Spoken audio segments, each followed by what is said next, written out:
ప్రీవియస్‌గా నేను చేసిన వీడియోలోని ఒక మాట అన్నాను. 'పుష్ప' రూల్ నాకు నచ్చింది. బట్ 'సుకుమార్' గారి రైటింగ్ పరంగా చూసుకుంటే 'the rise is greater than the rule' అని. ఈ మాట కొంతమందికి సరిగ్గా అర్థం కాలేదు. అందుకే ఈసారి కొంచెం స్పాయిలర్స్‌తో మాట్లాడతాను. మీకు ఇంకా క్లియర్‌గా అర్థమవుతుంది. మరి ఆలస్యం ఎందుకు స్టార్ట్ చేసేద్దామా? వాయిస్ లెట్ మావా ఇంకా మొదలు పెడదామా? Audio Jungle. హాయ్! హలో! నమస్తే and welcome to news 3 people. బేసిక్‌గా 'పుష్ప ది రైజ్' కొంతమందికి బాగా నచ్చింది. అండ్ కొంతమందికి అంతగా అయితే ఎక్కలేదు. కానీ ఏంటంటే 'సుకుమార్' గారి రైటింగ్ పరంగా మూవీలో మంచి ఎలిమెంట్సే ఉన్నాయి. ప్రతి క్యారెక్టర్‌కి ఒక మంచి క్యారెక్టరైజేషను, ఆ ఆర్క్ చాలా క్లియర్‌గా ఉంటుంది. ఈవెన్ ఎమోషన్స్ కూడా చాలా పర్ఫెక్ట్‌గా అయితే ఉంటాయి. 'పుష్పరాజ్‌కి' తన ఇంటి పేరు ఒక పెద్ద ప్రాబ్లమ్ అవుద్ది. ఇంటి పేరు లేకపోవడం ప్రతి ఒక్కడు చులకనగానే చూస్తూ ఉంటాడు. ఆ ఇంటి పేరు అనే ఎమోషన్ మూవీలో బాగా వర్క్ అవుతుంది. మంగళం సీను, జాలిరెడ్డి, కొండారెడ్డి, జక్కారెడ్డి, దాక్షాయిని, కేశవ, పుష్ప వాళ్ళ మదరు ఇలా ప్రతి ఒక్కరి క్యారెక్టర్‌కి ఒక మంచి ఆర్క్ అనేది ఉంటుంది. బట్ అన్‌ఫార్చునేట్‌లీ 'పుష్ప ది రూల్‌లో' కేవలం 'పుష్ప' క్యారెక్టర్ మీద మాత్రమే కాన్సంట్రేట్ చేశారు. మిగతా ఏ క్యారెక్టర్‌ని సరిగ్గా యూజ్ చేసుకోలేదు.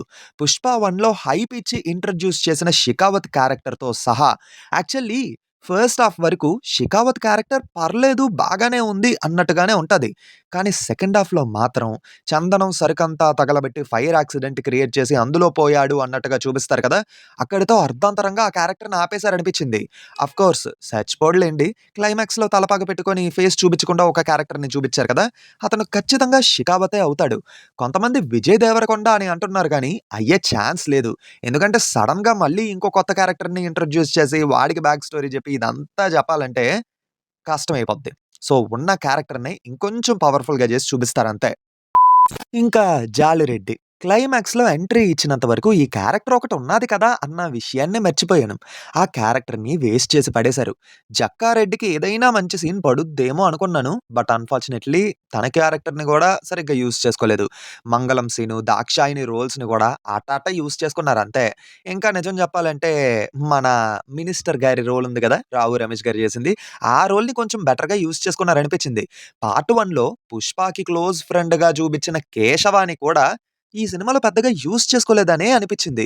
వీళ్ళందరిని పక్కన పెట్టి 'శ్రీవల్లి' క్యారెక్టర్‌కి మంచి స్కోప్ ఇచ్చారు. ఆఫ్‌కోర్స్ తన క్యారెక్టర్‌ని బాగా యూజ్ చేసుకున్నారనుకోండి.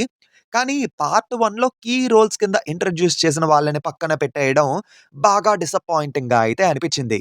ఇంకా ఎమోషన్స్ కాసేపు 'రంగస్థలం' అండ్ 'పుష్ప ది రైజ్' మూవీస్‌ని తీసుకుందాం. ఈ 2 మూవీస్‌లో కూడా ఇంపార్టెంట్ రోల్సే కాకుండా ఆ వరల్డ్‌లో ఉండే ప్రతి రోల్‌తోని ఎమోషన్‌ని క్రియేట్ చేసి కథని నడిపించారు. ఎగ్జాంపుల్ 'రంగస్థలంలోని' షేకింగ్ శేషు గారు గోదాట్లో దూకేస్తారు కదా! అప్పుడు చిట్టిబాబు వచ్చి సేవ్ చేస్తాడు. ఆ సీన్‌ని తీసుకున్నా, 'పుష్ప' మూవీలోని పోలీస్ స్టేషన్‌లో పుష్పాని కొడుతూ ఉంటే అతను నవ్వుతూ ఉంటే ఒక పోలీసోడొచ్చి "నీ ఇంటి పేరు ఏంటి?" అని ఇన్సల్ట్ చేస్తాడు కదా!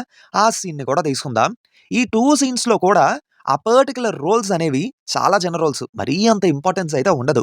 కానీ ఆ చిన్న రోల్స్‌తో కూడా ఎమోషన్‌ని జనరేట్ చేసి ఆడియన్స్‌ని కథకి, అలాగే ప్రొటాగనిస్ట్ క్యారెక్టర్‌కి ఇంకా డీప్‌గా కనెక్ట్ అయ్యేలా చేశారు. కానీ 'పుష్ప ది రూల్‌లోని' అలాంటి ఒక్క సీన్ కూడా ఉండదు. మనకి 'పుష్ప ది రైజ్‌లోని' పుష్ప చిన్నప్పుడు వాళ్ళ అన్నయ్య తన మెడలో ఉండే చైన్‌ని తీసుకెళ్ళిపోయాడు అన్నట్టుగా చూపించారు కదా!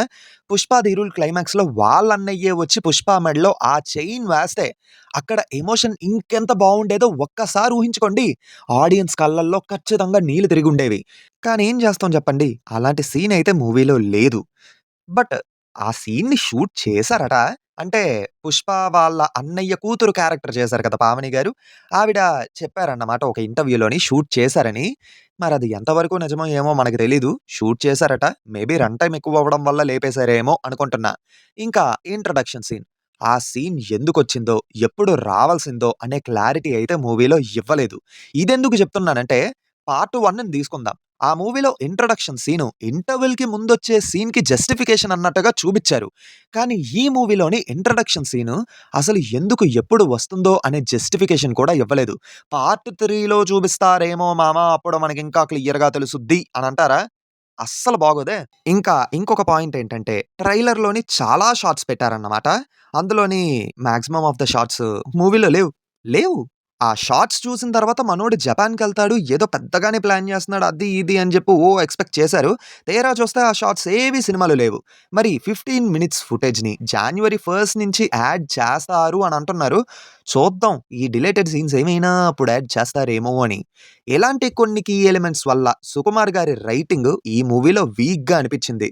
కానీ మాస్ సీన్స్ మాత్రం దుమ్ము రేగ్గొట్టారనుకోండి. థియేటర్‌లో కూర్చున్నంత సేపు ఊపు తెప్పిస్తూనే ఉన్నారు.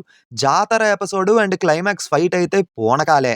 ఇలాంటి మాస్ బొమ్మకి సుకుమార్ గారి రైటింగ్ పర్ఫెక్ట్‌గా యాడ్ అయ్యుండుంటే, పాజిటివ్ టాక్ ఇంకా బీభత్సంగా వచ్చుండేది చెప్తున్నా.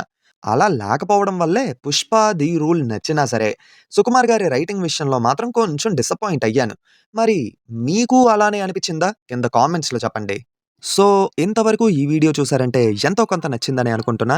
మర్చిపోకుండా ఈ వీడియోని లైక్ చేసి మీ ఫ్రెండ్స్ అండ్ ఫ్యామిలీ మెంబర్స్‌కి షేర్ చేసి మా ఛానెల్‌ని సబ్స్క్రైబ్ చేసుకుంటారని కోరుకుంటున్నాం. మళ్ళీ కొత్త వీడియోతో మీ ముందుకు వచ్చేస్తాము. Until then take care and bye by.